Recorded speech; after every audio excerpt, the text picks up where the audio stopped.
Ladies and gentlemen, welcome back to another episode of The Universal Lens. I am John Emilio.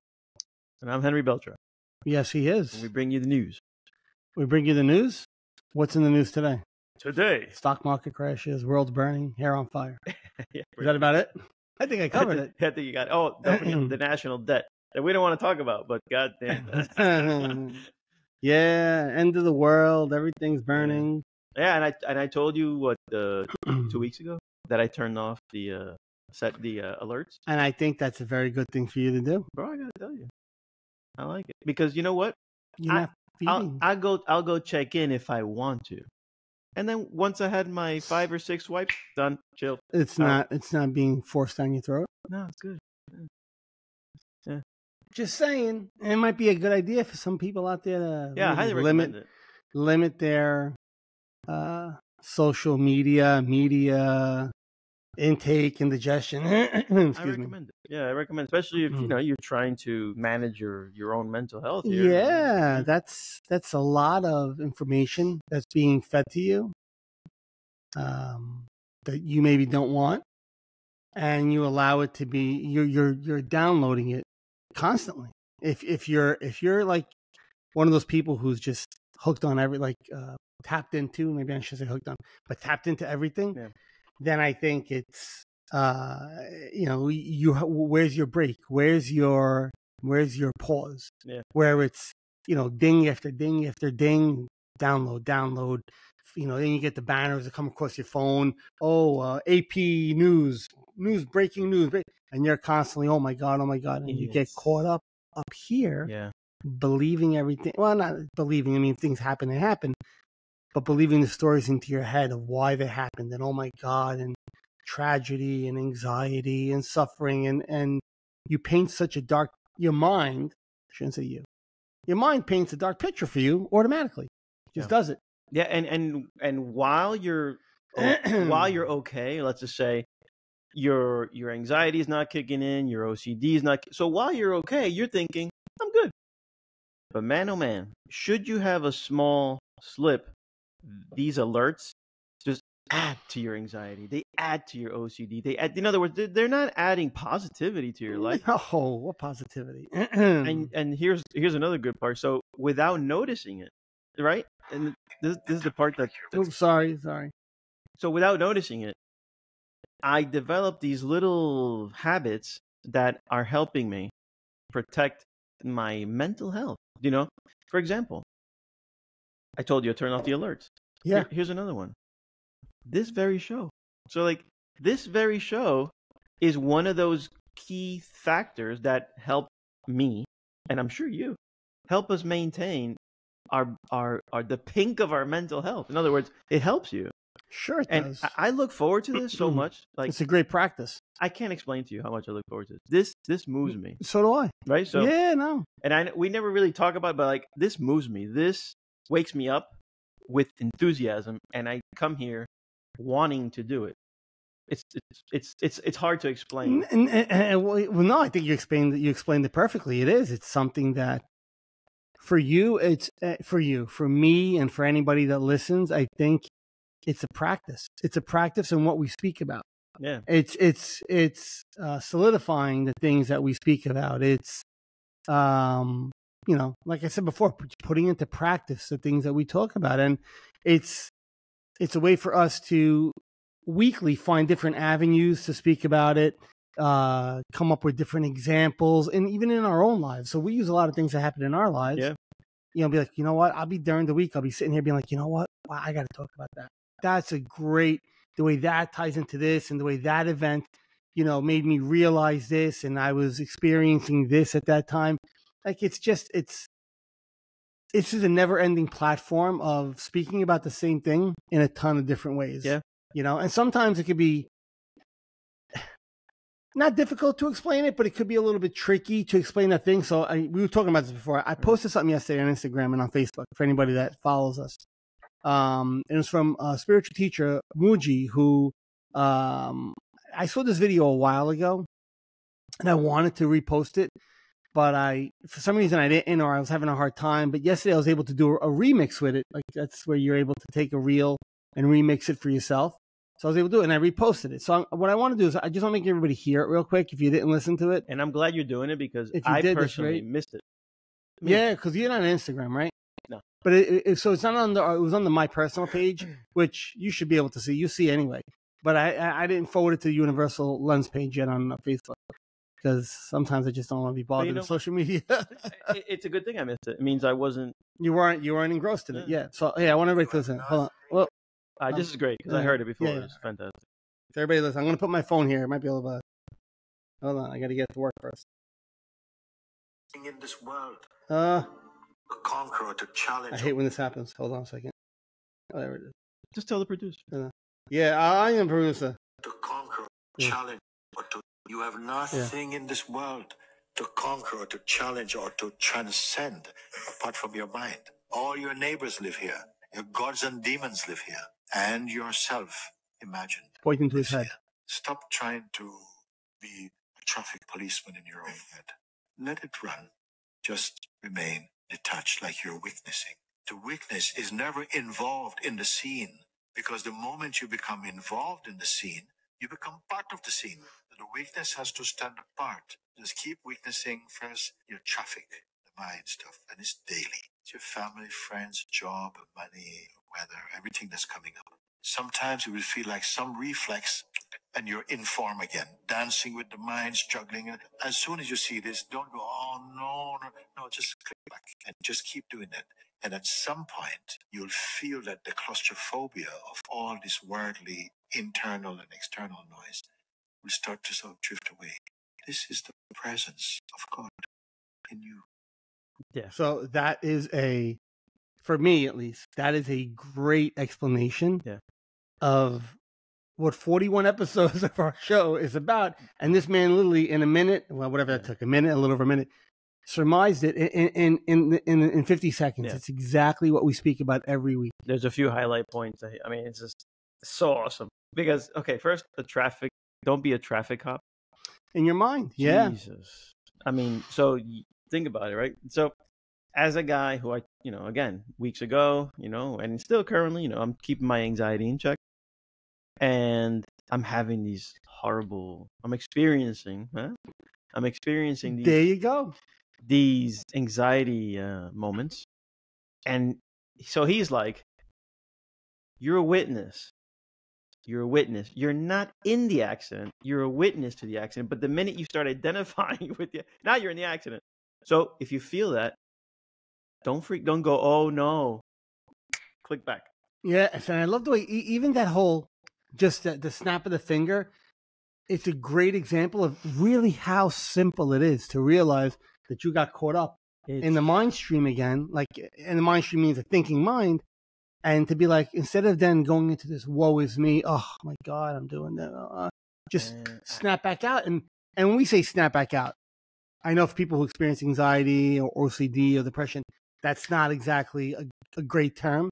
But for this case, for what we're trying to describe, once you have that awareness or you realize that you have that awareness, it's easy. It's just, I think this is what he's trying to say is when he says snap back out, it means I realize that I'm caught up in the mind again. Yeah. And now I'm going to start witnessing again. It's not like, it's not a change of mentality or anything like that. People will tell you, snap out of it, snap out of it. No, it's not that. It's more, hey, I got caught up in the story of my mind, and it was pulling me for a ride, and I just, wait a second, hold on. I realize I'm doing that. It's that realization. So if you don't have the realization, it's not going to happen. So that snap, and I hate to keep snapping, but that snap happens when you realize, or you have that awareness. So as he's talking, I have a visual, and the visual is this. This is you videoing your witness, and you're videoing. Mm-hmm. But if you do this, now you're in the scene. No. Yeah. Click back. Get back. And back. Yeah. Get back to. So that's a great way. It's a nice perspective change. Perspective change. Yeah. Video the scene. Change perspective. And you're watching the scene, but you're not in the scene. No. You're not in the scene. And you're never in the scene. Yeah, but when you that's the beauty of it, man. So like if we're talking to people that have anxiety, OCD, whatever it is, you put yourself in the scene, and you don't know it. It's done unconsciously. We're snapping a lot today, I know. It's done. Today's a snap show. It's a snap show. Sorry. Deal with it. It's done in an unconscious manner, obviously. And, kind of that's why we suffer as well, because we're not able to consciously say, click back. Where again, if you've experienced mindfulness enough, you know that you are a watcher. You're a watcher. And even though you know it, you can get caught up. But once you get caught up again, as Moji says, click back. Don't freak out about it. That was another, let's say, error or another sin of. Oh, that's a tough word. Right. You're caught. That could send people down a rabbit hole, that word. You're caught up. Yeah. You're caught up in the scene. And then you do this. Instead of going, no, you do, oh my God, I'm in the scene. Oh my God, I'm in the scene. Stop. Don't hit. You dig the hole deeper and deeper and deeper and deeper and deeper. Before you know it, you're in a loop. And you have the power to come out of the loop and watch. And like you said, let it sit at the table. Whatever. But you have the power to, instead of. Yeah. It's so as much as I love that reel, and it rings so true. So you'll have people going to ask a lot of questions about it. You have people going to go, yeah, that's great, but my issues don't go away. My problems don't go away when that happens. I don't think so. That's not the point. Because he even says, look, family, friends, money, weather, right? Which, by the way, okay, maybe weather's not for everybody. I'm a weather guy. I kind of like the weather. But besides, those first three, money, friends, and family. The root of stress. Is a lot. One of them is probably a major root of stress. Actually, should I say two of them, actual three probably. Actually, they all are major. Let's go back. They're all major roots of stress if you allow them to be. So we're going to be like, well, that doesn't make my issue go away. It doesn't make your issue go away, but you don't have to be your issue. Your issue is something that's happening to, when he says the word form. So I don't know if anybody caught on that. No, I missed that one. Okay, when he uses the word form means this. So the basis behind all of this that we're talking about is, and we try to keep it very practical on most of our episodes because we want to give people examples where they can understand what awareness is without trying to understand what awareness is. Yeah. You know what I'm trying to say? Because understanding what awareness is can't be explained. So when he uses the word form, and Eckhart Tolle uses this word also a lot, and it's just language spiritual teachers use, they mean your physical form, your body. So Enrique Beltra is this form. This is your form life. This is your form identity. This is your how the universe, how you're experiencing the universe in this form. My character player. Yes, your avatar. Yeah. Right. Ooh, it's great. It's your avatar. Once you become your avatar, meaning your avatar is living this life. It's experiencing this life. It is 110%. You can touch it. No. There's never. We're not saying that's not the case. Of course it is. Your avatar, your body, your form is experiencing this life. But what behind it all, and that's where the key is, what behind it all is witnessing it, is watching it happen. When you see yourself think and you notice a thought, who noticed, and I'm trying to explain what he's saying in there with going a little bit more in depth. Who's noticing that thought? So you have an idea. Oh, I have an idea. Who noticed that idea? What noticed that idea? Because there are a million thoughts that go through your mind that you don't, that just fly through. Some get caught, some then don't. And the person then who gets very anxious tends to pay attention to certain thoughts over others. They become very attached and identified with certain thoughts. But the one that notices them all isn't necessarily saying which one is right or wrong, which one is good or bad. It's just noticing them. Then you get to choose which one is important or not important. So when he says you snap out of form, when you're back in form, he means now you've identified with that thought again. You've identified with that emotion. You've identified with that situation. And John goes, oh my God, I don't believe this is happening. Do you believe that guy? Or whatever. I mean, whether it's complaining or a real issue or anxiety or stress, whatever it might be, you attach to it. Now you've become it again. And that's when he goes, when you have that awareness to say, whoa, I'm going down this rabbit hole, snap back out and go, I'm not that. That doesn't mean you can't, and we say this every episode, you can't work to fix an issue, right? Because it does make it kind of sound like, well, okay, that's great. Right. but how do I fix the issue? My form identity still needs to. Yeah. I still got fired. Yeah. Hey, like that's yeah. But that didn't happen to who you really are. It didn't happen to what we are beyond our thinking mind. It happened in our form life, in our form identity. So he kind of glazes over that to make probably a larger, more important point. But what people who are a little less advanced and maybe practicing this, or it's something that they just haven't really gotten into, that one of their major questions is always going to be, okay, but I don't get it. How do I fix my problems? And the key is you're not your problems, but you could work to fix issues in your practical form life. Sure, but you're doing them now from a place where you're not that issue. You're just trying to solve something. I'm telling you that using the tool. That level of thought requires some time. Yeah, you know what? It doesn't. It's weird. It's kind of one of those things where it does and it doesn't. That level of awareness, because that's another level. Like there's entry level, and then there's mid range, which I think that is, because I think the ultimate is the Matrix. Like you realize there's a level above this one, and you can be from that level, be like, kind of like watching the characters play. And you're so detached. You're so detached that you're just enjoying this detachment because nothing is phasing you, nothing is hitting you hard, nothing is hitting you soft, nothing hits me.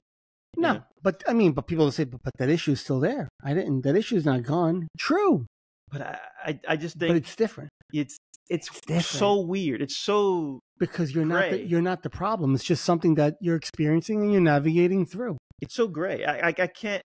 It's like one of those things where you don't know until you drew. So you're not aware until you become aware that you are aware. So it's one of those things when you say that, you're like, what the fuck does that mean? I'm not aware until I become aware that I'm aware. Break it down. Listen to what I'm saying. You're not aware until you become aware that you are aware. So it's there. Like what we speak about, we say all the time, it's there. Everybody has it. It's a matter of, do you realize that you have it?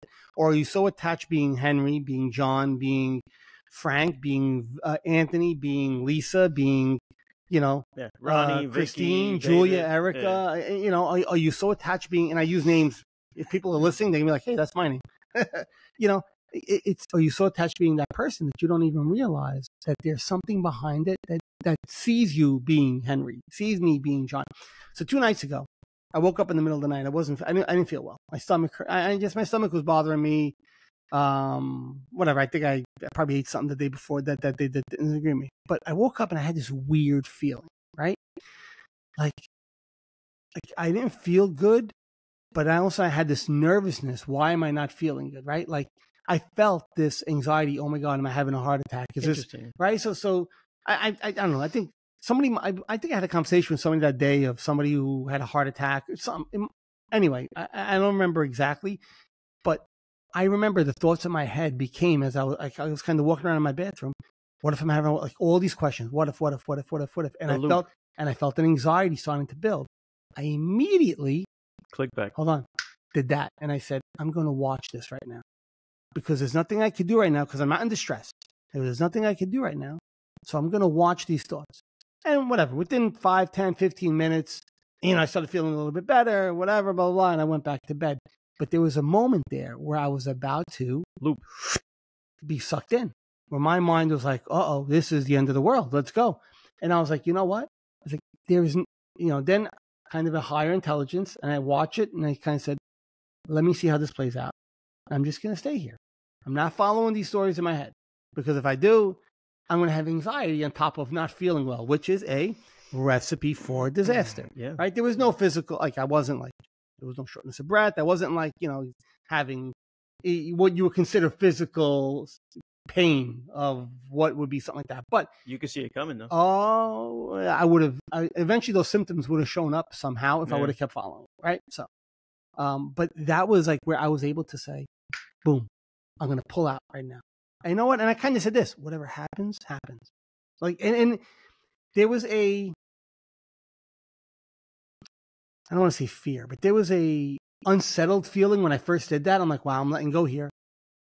at the same time, something like was just so peaceful about it also, where I released on the anxiety. I released on that momentary, grabbing onto the feet. And I just kind of, as he said, just kind of snapped out of that for a second. And I became aware that I was getting pulled into the dance with the mind of suffering. Like my mind wants to go, all right, come on, let's do this. Let's dance, John. Let's go. What's happening right now? Mm-hmm. And instead of doing that, I just kind of you know what? Pulled my hands up and I said, I'm not doing that. I'm not dancing with anybody.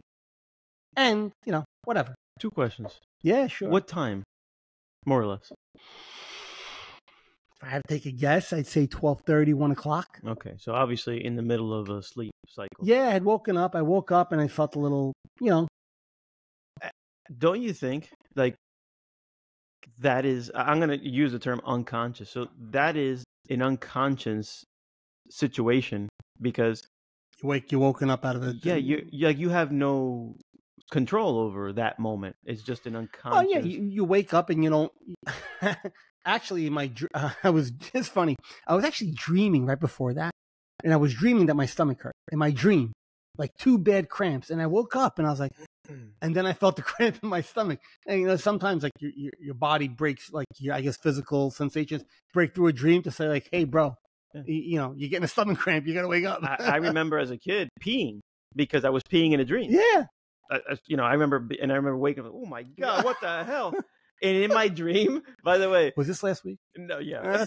And the funny part is, in my dream, it was so nice. Like, oh my God, finally. I must have been 11. Yeah, it was kid Bro, stuff. it was like, what the hell? But it's, I mean, that last part really, I don't know if it has any basis on what we're talking about. But, but just like you said, right, waking up. Yeah. But you were unconscious. I was unconscious. So where I'm going was like what he said. So it's like a bucket of cold water.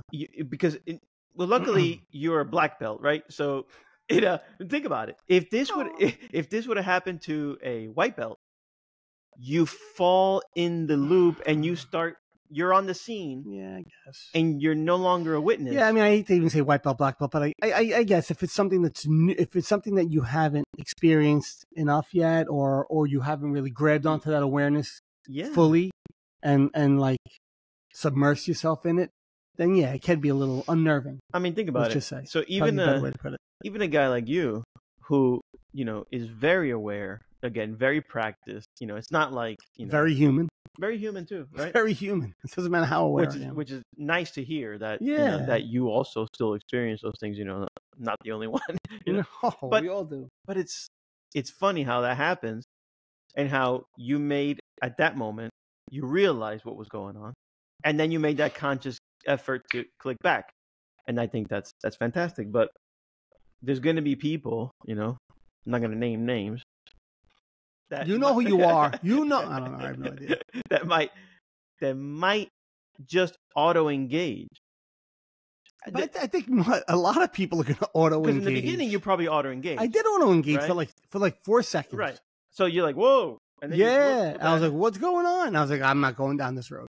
So I'm not going down this. I see it. And I said, nope, thank you. You dance by yourself, mind. I'm not dancing with you. And I just pulled away from it. Now, yeah, I mean, I'm not saying if you have an medical emergency, don't dance with your mind. But I'm saying that was just an example for me. But it could be anything. Like he said, like when she said, it could be money, friends, family, the weather, media, social media, the news. It could be anything that's going to grab you. But it's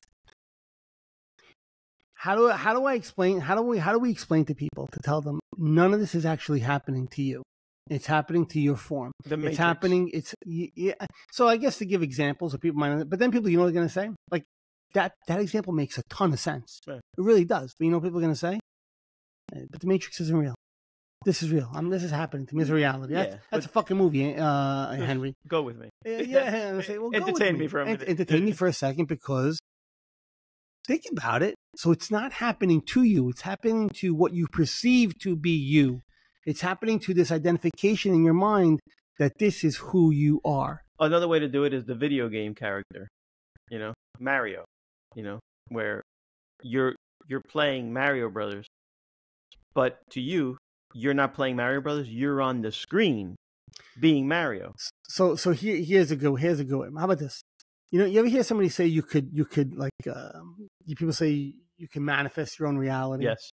So the whole manifestation thing, for me, Skeptical. I'm not that I'm skeptical. I mean, I think that becomes a lot of. There's two ways to look at manifestation. Manifestation through the mind, which you're manifesting, you're working towards something, which could be very painful and suffering and stressful at times. Or manifestation through saying, I'm watching what's happening through me and having a knowing that there's something greater than, right? And then you could work towards something anyway. But for me, manifestation is, well, I'm saying when I was saying before, how you create your own reality. Through your mind, you create your own reality. And if you buy into what your mind is saying, well, that's your reality. Your reality is now. So Henry could be going through a situation. John could be going through a situation, whatever it might be. And John has two realities that he can, in that moment, follow. The reality of the mind that says A, B, C, D, E, or the reality, I'm going to watch the mind say A, B, C, D, E, but not be A, B, C, D, E. And along the way, if I need to use this tool to resolve an issue, I will. But my reality now is not of one of pain and suffering. It's one of I'm watching what's happening to John, and let's see what we could do to help him. Yeah. Right? Maybe to put it in a very practical way where people are like, well, we still need to live life. Like I can't say, okay, I don't care about the weather, my family, money, or my friends. And I'm all zen and everything's great and nothing touches me. But at the end of the day, I still need to like eat, talk to people, have a social life, I guess, on a certain level, and need to know if I have to use an umbrella or not today. Like I need to be involved in life, and I get that. So which reality do you want? Do you want the reality of the mind or the reality that you're watching your mind and get to choose how you want to engage it and which topic you want to engage? Not that you need to engage. I don't know if that makes... Yeah, I would wrap it up and probably saying it's a mechanism with which you control suffering. Because if you allow yourself... What do you mean by control suffering? Yeah. Explain. Manage suffering. Because at that moment... I like that better. You like that, right? Yeah. Control says... Well, you know me. No, I know. I'm very militaristic. I go into the area and control. Go into the area, control. Take control. Because, they could be snipers from the windows. So manage. It's a good way to manage your suffering because,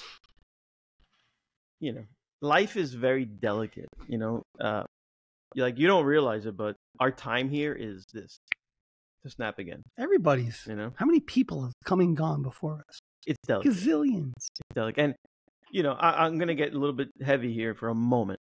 Okay, I can lift. Yeah, people, who commit suicide, take their own lives. It's I would say it's the ultimate despair. It's the ultimate identification of pain. Right.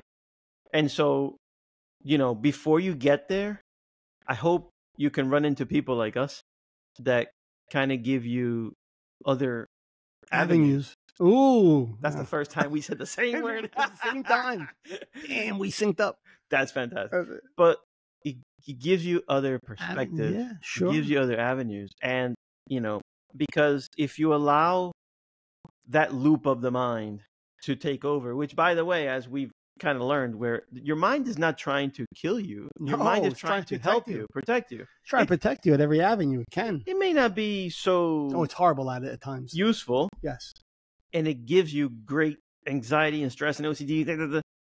But you could understand it, right? It's like that aunt that has she means well for you, but she has no idea. We all have one. Right? She has no idea what the hell she's talking about. She means well, and you just got to say, yeah, thank you, aunt. Yeah, thank you. But if you take her advice, be like, oh my God. Yeah. So kind of like that. And so basically, to put a little bow on what you're saying is, if you can manage that ability to suffer or not suffer, I think you would prefer to not suffer. And although you can, as I say, slip on a banana peel and start suffering, as Moji says, well, click back. Don't freak out that you're in this loop of suffering. Click back. Because I'm sure you are too, but I'm living proof that. So I have this, he mentioned another key word, which I suffer from, claustrophobia. I truly get all crazy in a tight space. You experience claustrophobia? I experience claustrophobia. Thank you.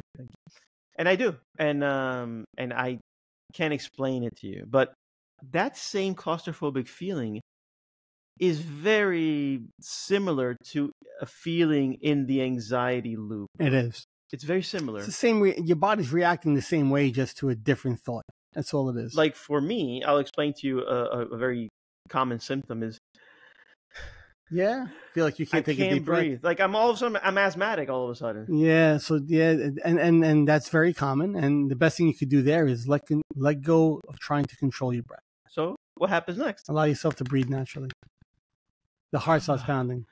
And then, oh my God, now you're hyperventilating. Am I having a heart attack here? Yeah, sure. Oh my God. The snowball rolls down the hill and it gets bigger and bigger and bigger and bigger and bigger. And this is why it's so golden. It's golden to be able to say, click back. Let's look at it from a higher level. You know, you're now videoing yourself on the scene, and you're so involved in that you are. Go back to going behind the camera, and just say, hey, yeah, this guy named Henry is going through an accident. Yeah, that's right. But it'll soon be over. Soon the police will come. They'll clean it up, and we'll get on our way. And on to the next scene. But try not to be in the scene. I get it. It could be difficult. As I said, it could wake you up in the middle of the night in an unconscious manner. But you have some tools that you can say, well, I know what's going on here. Click back. Yeah, I mean, like you said before, your mind is always trying to protect you. That's its main purpose. That's what it was created for. But with our evolution, unfortunately, our mind gets very creative as we go on with life. So yeah, I mean, click back. Just become aware that you're aware, and getting back to what you were saying before about people who commit, unfortunately, take their own lives because their identification with their pain is so immense and so real, insurmountable, because they think they are what they're experiencing. They don't realize they're just experiencing this, but they become what they're experiencing. They identify, and I can't stress that word enough. Identify. They identify that they are this person who had this traumatic event happen to them, which very well could be the case. Yeah. Not discounting what happened to that person at all. Right? We've all had traumatic events happen to us. They become so identified with that traumatic event, they don't think there's a way out because they're trying to think their way out. And unfortunately, there's not enough. I mean, there's plenty of resources out there nowadays, but some people just aren't, I guess they're not reachable in that moment. And, and people who go through things like this often don't talk about it. They mask it very well in public. Yep. Right? So for anybody who might be going through something right now, if somebody's listening and and I hope that nobody in our audience is going through anything like this, I would rather never have to have the discussion. But if anybody is, take a breath. Realize that whatever you think, whatever your mind is telling you you are right now is just a story your mind has created to a situation that happened in your life. It's not who you are. There's choices are bountiful for anybody out there to choose how they want to live their lives, and they don't have to believe the story in their head that they are this, they are that, or if somebody did something to them, like you said, a traumatic event where somebody did something horrible to you, or to somebody, or you experienced something, or you witnessed something, or whatever the situation might be. Again, whatever replays in your head, remember it's a thought. They are thoughts. The same way I could think of anything, A memory is all a memory is something that did happen. Yes, we're not belittling it, but it's a thought. Don't allow that thought. This is where you have control. Don't allow that thought to be who you are. It's a thought.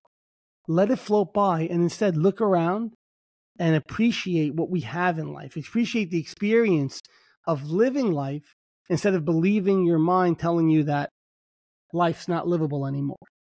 Right? I mean, I'm trying to be as delicate as I can explaining this, but if you know, the last thing you ever want to see somebody do is think that that's the ultimate option. Like that's the only option, I should say. Well, I think in that example, they have completely bought the notion that their mind is selling them. Yeah, they believe that person believes it, and believe me, I was sure. I've been honest about it. There were times I went to sleep years ago. I was praying I wouldn't wake up in the morning. Sure.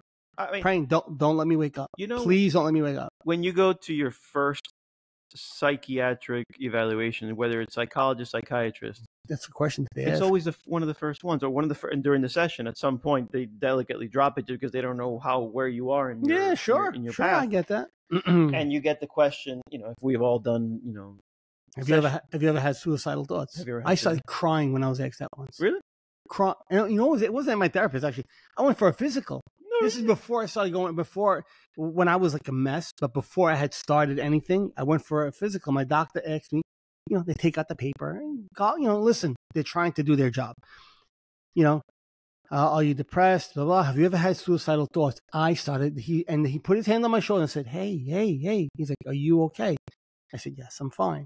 But like him saying it, because I know that I had gone to bed being like this, my mind is beating me. I don't want to wake up in the morning. You feel a certain way. I feel a certain way.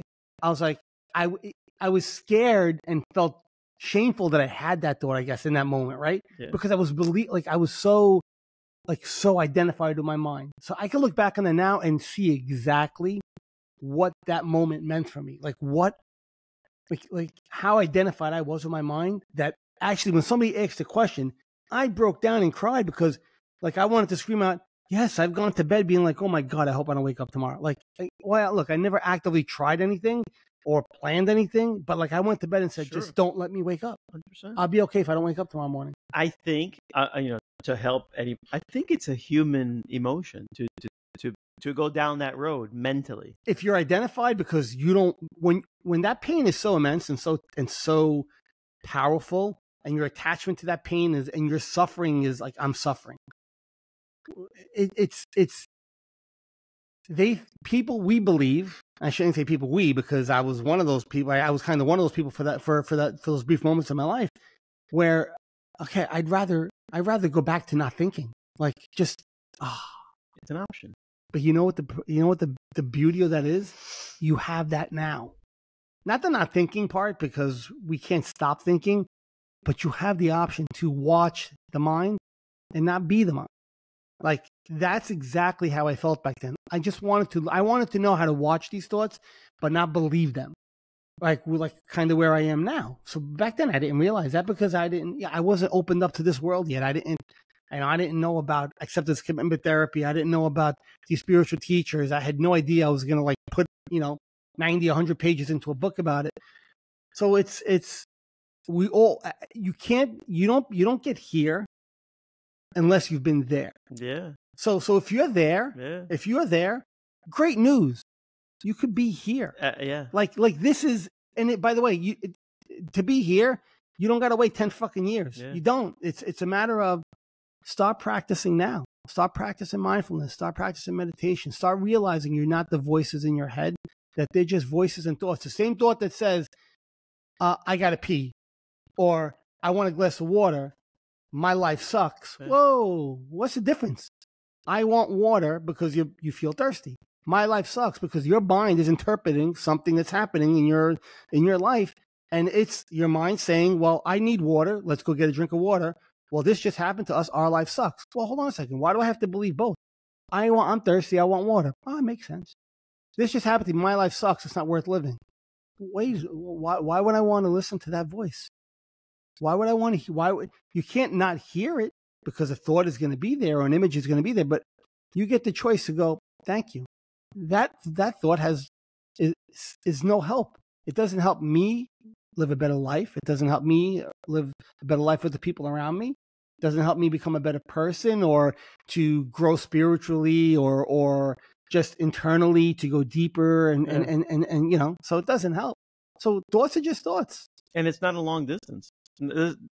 This is the divider between my God, and this is watching your thoughts. Yes. This literally, Well, it's not like when you're in the throes of it, it feels like it feels like dude, it's like crossing the Atlantic Ocean.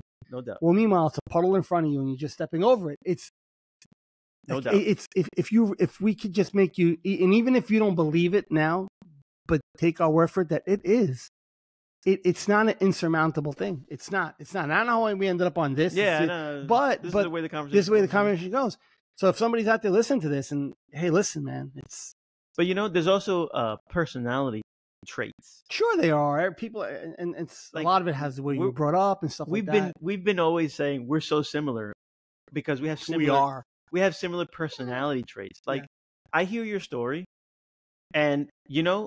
The reason you break down and the reason you start crying and the reason you right there, you felt that heaviness when the doctor asked you, I see myself doing the same thing because I'm being honest. In other words, you could have done two things. You could have said to the doctor, no, but you didn't. You said, play the tough guy role. No, or the liar. Just for the for the fact that you don't want this guy to think you're crazy. So I'm just no, not me. But in reality, you're a mess inside. No, you were a mess inside, and you wanted. I need help. I think that's what that was. That was a cry for help, but not realizing it was a cry for help at that moment. That's a personality trait. Like, so when I'm asked, this is the way I explain it to my doctor. So, and I think I don't know if it's good or bad or whatever, but I don't want to label it. I just simply this is the way I explained it.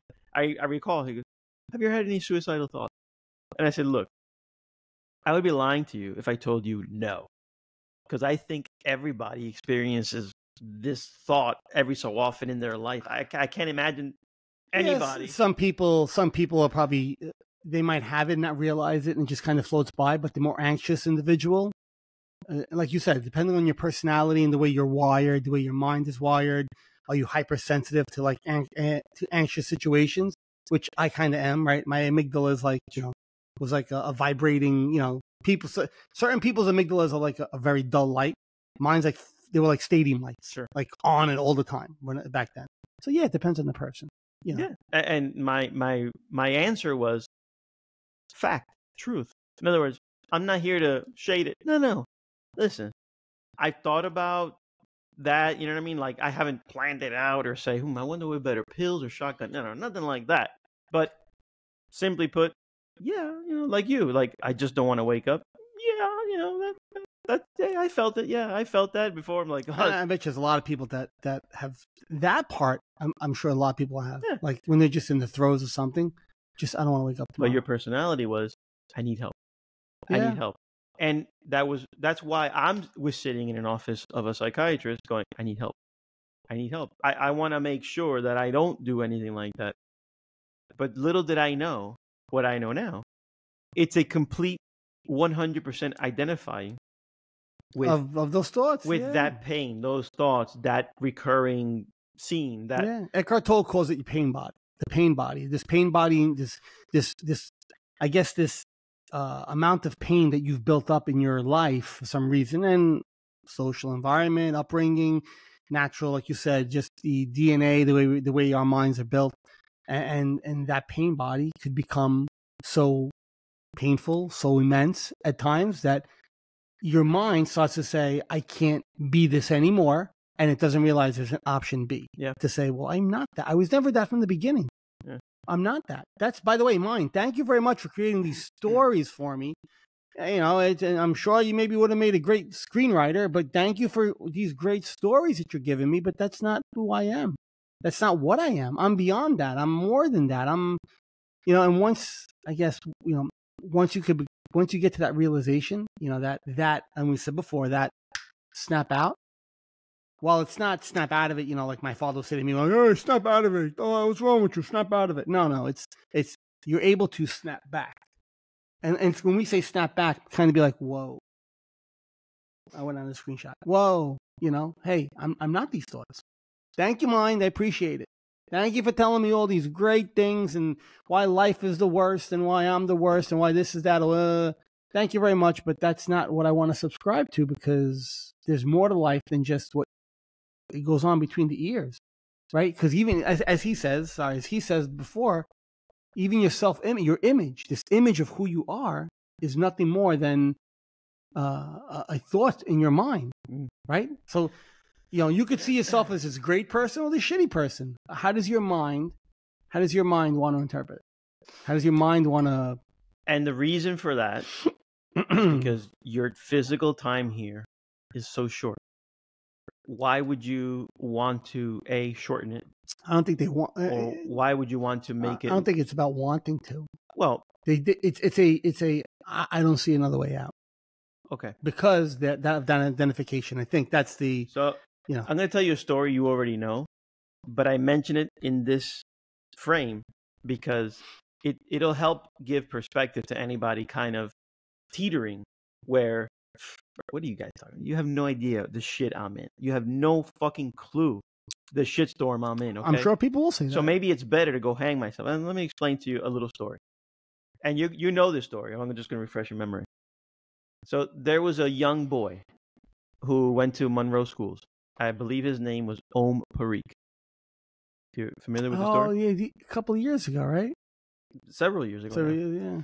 So apparently this young boy passed away in 7th grade, I believe. Yeah, I remember. 6th or 7th grade. Yeah, I remember this from the middle school for him. A tragedy. Yeah. An absolute tragedy. Put me in the shoes of those parents. I am dead. Devastated. Oh, yeah, right? You can imagine. Put me in those shoes, and I can't tell you what I would do. So I'm giving you my extreme, right? Because I would rather you cut off my arm. I'd rather you... Yeah, literally. Sure. And listen, losing a child is a very difficult thing to navigate. Absolutely. So I didn't know those parents. But yeah, no, me neither. I didn't know them. But you could just intuitively imagine what they have gone through. Well, a few years later, they gave my son an award. Because those parents they reframed the entire thing. They didn't go down the I'm sure they probably did at one point, probably, but this really shows their resolve and their mental health, where there was an award that they were giving out for. They do a walk. The name of the son. They do a walk for him and the condition he had that needs funding and for more research. They do a walk, I think, several times a year. They have a foundation in place. They give away, funding for the money that comes in, and they also do like awards. Like in my particular case of my son, he was graduating from the middle school. Middle school. I think that's what they do at the middle school. And the parents. So through the conjunction with the school, no, Enrique. And they described why they give this particular boy an award. I was crying. There's no way you could sit there and not have an emotion. Absolutely. And I was so proud. But the focus where I'm going is how those parents took a situation that in my mind would be insurmountable, even though almost nothing is insurmountable. And they took it and they made it a positive. And there they were on the stage, like smiling, shaking my son's hand, giving him this award. I'm like, I'm broken. I'm in the audience broken. And they are standing upright. Congratulate. So that I share that story so as to say that it is possible to come back even from the worst, in my mind, of events that could happen to somebody in their life. That is tragic and terrible. And there they are. Like, there they are. They're an example to follow where they turned that negative into a complete positive. Like, they're affecting other people's lives 100% positively. And I'll tell you what, man, if I ever had the balls, because that's what it really takes. If I ever had the balls, I would love to shake their hand and just be, what you guys are doing is admirable. Because I think, I get it. You have to be there.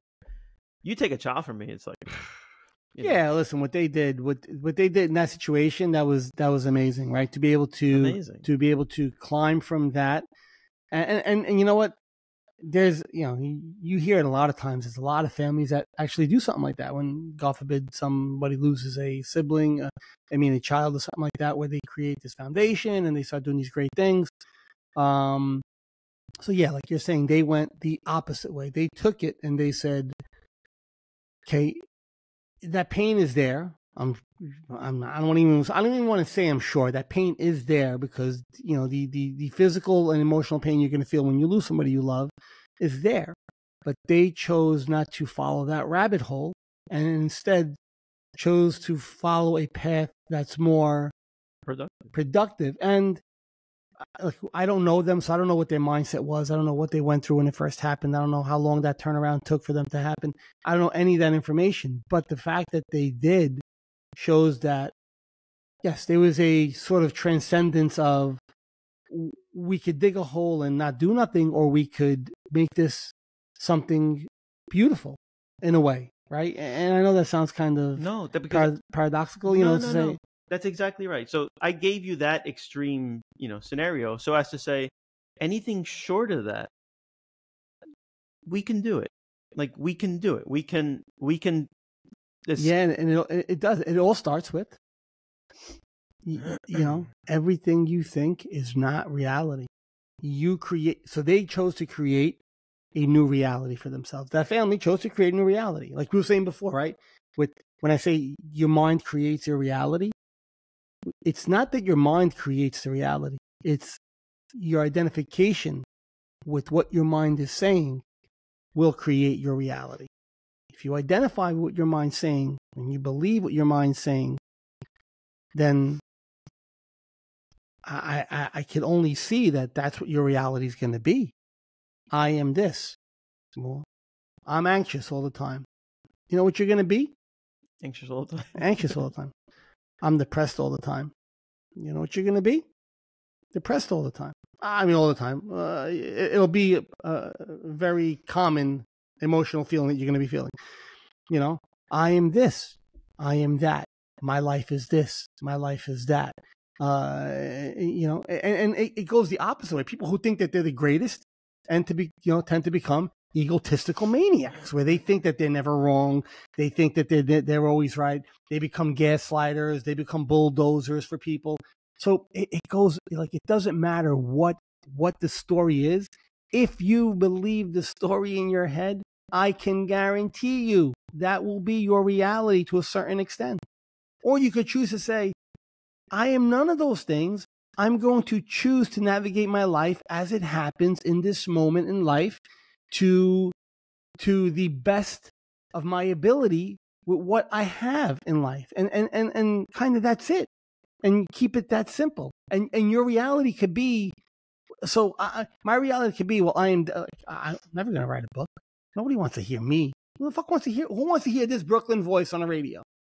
Then the show wouldn't have been happening. Yeah. By the way, this Brooklyn voice didn't go away. It didn't. It's not like I went to linguistic classes and I learned how to, speak properly, and my hands aren't flying all over the place. It's still here. You didn't go to the Joe Pesci school? I think I might have gone to the Joe Pesci, but I didn't. So it's if I believe those stories, I wouldn't be doing this right now. I wouldn't. But it's not to say that I don't have that. I don't have a Brooklyn accent, or I don't have an animated personality, because I do. It's just the way I am. But I didn't make that my reality. I made my reality to say, hey, I wanted to do this. Yep. Hey, we wanted to do this show. Yeah. And we made this our reality. You were because I said, we should do a podcast. And you're like, yeah, we should. I'm like, yeah, but no, because if we start giving ourselves the second guesses, if we start believing it, your mind's going to give you reasons why you shouldn't. Like, when you want to do, how you want to live your life. And I know we're going a little bit long again. You want to live your life a certain way. Why should your mind get in the way of living like this? Sometimes like, you can't explain, but how you want to live your life. Like, how you want to live your life. But your mind gives you reasons why you should or should not live your life that way. The Matrix. Right? Yeah. So I tend to say, oh, mind, no offense, fuck off. Yeah. I don't want to live my life that way. But John, yeah, you can make it. And the mind could be my mind could be like, I'm not a lawyer and I know nothing, but my mind could be a very convincing defense or prosecutor, depending on what side of the fence it wants to be, and make a case, but jury, you must listen to me, because if John does this, I can guarantee you, 100% that this is what people are going to think and say about him. Yeah. So, but then there's something that says, but no, there's something about this that I want to do. This is something I want to speak about. And I chose to say, okay, well, thank you, attorney. You're an asshole. I'm not attorneys are assholes, but yeah, you're an asshole. I'm going to do what I want to do anyway. And I chose to not listen to the voices in my head. So what reality do you want? You get to choose your reality. You get to choose it. Mm-hmm. If you're in pain right now and you know you're in pain and you can't take the pain anymore, but you know that you want to live a better life, then you could start choosing to live that better life. And even though you might be going through a shitty situation. Yep. And you will have some setbacks, but there is, again, the line is this thin.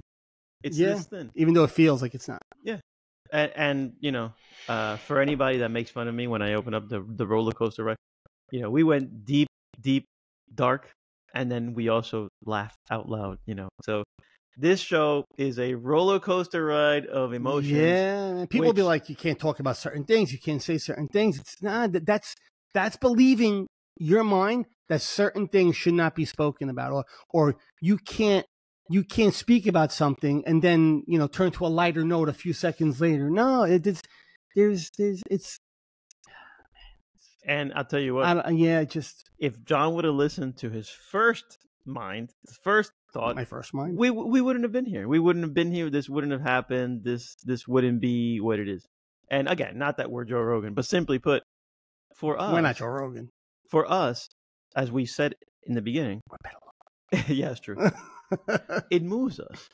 This moves us. This. Tell me if I'm not wrong. Tell me.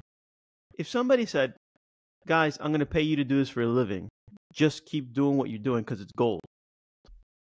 Okay. That would be a dream. It would be like a dream job because this is what we like to do. And they say, if you find something you like to do, you'll never work a day in your life. So I'll tell you what, for people out there that have experienced that, you have no idea how golden that is.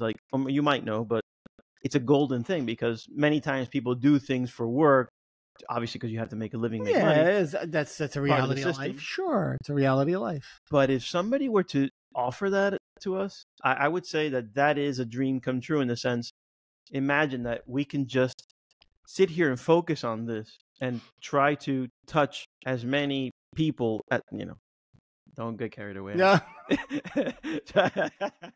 Trying to touch in a positive way everybody that we can. And I believe that, I think at the heart of it, at the root, the children are our future. Let them lead the way. Think of all the beauty they possess. I'm not going to sing. All right. No, but I think that deep down, all of us, every human being in this experience suffers, whether it's great, sure, or not great, in some capacity, due to this duality of the mind. They choose to suffer. Yeah. Unfortunately, it's hard to hear that sometimes, but yeah, unfortunately, it's true. You don't know it. Yeah, no, you don't know it until you know it. And I'm gonna be, banging this drum forever, but we offer this first floor welcome sign. Come on in. There's nothing strange that you're gonna say. There's nothing crazy. Don't feel, share with us your thoughts, share with us your feelings, and we'd love to share, our thoughts, our feelings with you. And any tactic, any help, any book, any breathing exercise, anything to help you get some relief and new perspective. Well, I think that we'll do, and we'll do it gladly, and that it brings us joy. It brings us true joy. But so yeah, let me end that. Let me end that commercial by saying, please share it in your circles because everybody's acting bulletproof, everybody likes to act bulletproof, but in reality, we're all the opposite. We're all human. Yeah, we're not bulletproof. Nobody's bulletproof. Yeah, so even Superman has a kryptonite. Everybody. Yeah. So it's stop. There's no need to, and it's your personal choice if you still want to, but there's no need to. I see no need in putting on a facade, or, I think if people were truthful about what they were experiencing and what they were going through in life, and people didn't put on a show, and there was more transparency and honesty from one person to another, all the fucking bullshit would end. All the bullshit would go away. But people don't want to. I'm glad you mentioned that, because there's a magnetic force that is there, but you really can't see it, but it's there, on society, that dictates the norms, what you should do, what you shouldn't do. It's an unspoken magnetic field. It's like the puppeteers and whatever it is, but people have you could have a whole conversation of who's pulling the strings of society, but at the end of the day, society doesn't choose how you get to live your life. You do. Done. That's it. Done. Yep. Society, people want to say we're idiots for saying or talking about stuff or telling our deepest, darkest secrets here in front of all three of you, But I choose to be transparent in the hopes that it helps somebody. Imagine, and I should say we, Henry and myself, both of us, do this because we hope that if we can reach somebody, and if somebody makes a difference, and I know for a fact that it has, because I said we've had people reach out to us. I've had people reach out to me personally. I've spoken with people. Every week there'll be another person who'll send me at least one message. Hey, John, great episode. Love what you guys are doing. This is awesome stuff. It's whatever it could be. That's it. Then imagine 1 billion people would do this. Imagine if 1 billion people helped one person, 1 billion other people will be helped. Sure, right? Sure. One person. Never mind the people who have platforms who could reach millions properly, right? Like Eckhart Tolle or Omuji Sadhguru, or Ram Dass did. Like these, mega spiritual teachers were able to reach these mega, huge platforms. Super thankful that they were able to do that. But that person that was helped can then say, you know what? I'll help somebody else. I want to help. Yeah. Like, honestly, the trickle effect, I know it's very utopian, but the trickle effect is powerful. But people will say, well, it's a very utopian way to look at things. I've heard this. People, well, it's very utopian. I'm like, yes, but if we don't have a direction, a North Star, if we don't have a North Star, okay, so then we're aimlessly just floating at sea. I'm not saying utopia is something that we could achieve, but if we strive towards a better society, and we're totally off topic here, and I don't get into it, but if we strive towards something, well, now you have a direction, right? That's it. That's all we're saying. That's it. That's it. Done. Or else we'll be here for 2 hours. Yeah. And I know this is probably, if we ask people, tell me what you hate about the show the most, it's going to be like, you fucking guys talk for an hour and 10 minutes. Like, keep it to 40 minutes. Get your points across so we can move on with our days. I'm sorry. That's not how life is sometimes. Right. This is a labor of love. It is a labor of love. And obviously, we love to work. Don't ask me why. Anyway, okay, so we're done. El Rapo. All right, so we're going to do that. We're going to do the thing that allows you to get to where Muji was talking about before with the clickback. This is it. This is what you need. You should strive to do during the day a couple of times, whatever intervals are good for you, because this makes a difference. Yep. This is a difference. So this is not a good time for you to fast forward. If you feel weird, watch, participate. Yes, awkward silence is a good thing. Okay, ready? Yeah, I guess it's on me. You want to do? Okay. Yeah, master. Yeah, master Shifu. That's who I am. Okay. All right, everybody. Thanks again for listening in, and let's wrap this show up with our lovely little guided meditation here, and like we always do. Breathing for me is a great portal. It kind of helps center the body, so you can start your breathing. Inhale, hold, and exhale. Try to do intervals of at least 4 seconds. I say 3, 4, 5 seconds is good. A little longer if you want. That's perfectly up to you. Inhale, holding, and exhale. And keep your focus on that breath now for the first few seconds. For the first few breaths, I mean. Let's just keep it on the breathing right now. And continue that pattern. Whatever thoughts come up as you are breathing, allow them to be there. Remember, they're just automatic thoughts. They're not who you are. They're not what you are. It's just your mind assessing things and coming up with some sort of scenario or idea or judgment. But you don't have to believe it. You get to choose and watch it. Being that witness, that person, that entity that witnesses it and doesn't become it.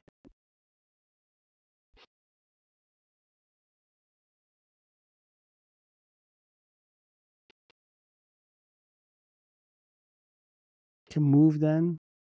If you want to move to focusing on parts of your body. Body scans are great also. Feel free to do that. Start from your head. Focus on your head, feeling your head and your shoulders. Bringing your attention to those body parts. If there's any tension in them, release it. No judgment if there was. Just release it and move on. You can bring your attention lower, bring it to your core of your body, chest, abdominal area. Just feel and notice that part of your body. We're not trying to do anything. We're just trying to notice it's there. You can move down to your legs. And these are just exercises in teaching you how to witness and notice things and not be them. There's no attachment to the body part. It's just noticing that it's there. And you can notice the grumble of Henry's stomach at the same time. Yes. But even that, right? Noticing a sound, that's fine. You notice everything. Let's take a few more breaths.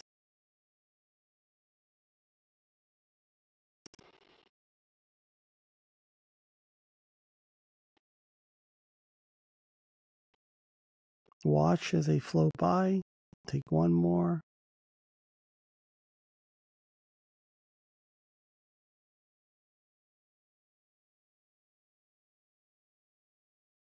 And we're back. If you want to stay here, stay here. It's totally up to you. Or you could go on your day. So, we're done. Enjoy. Huh? Enjoy. What's enjoy? That's Cuban for enjoy. Oh, okay. Later. See you guys.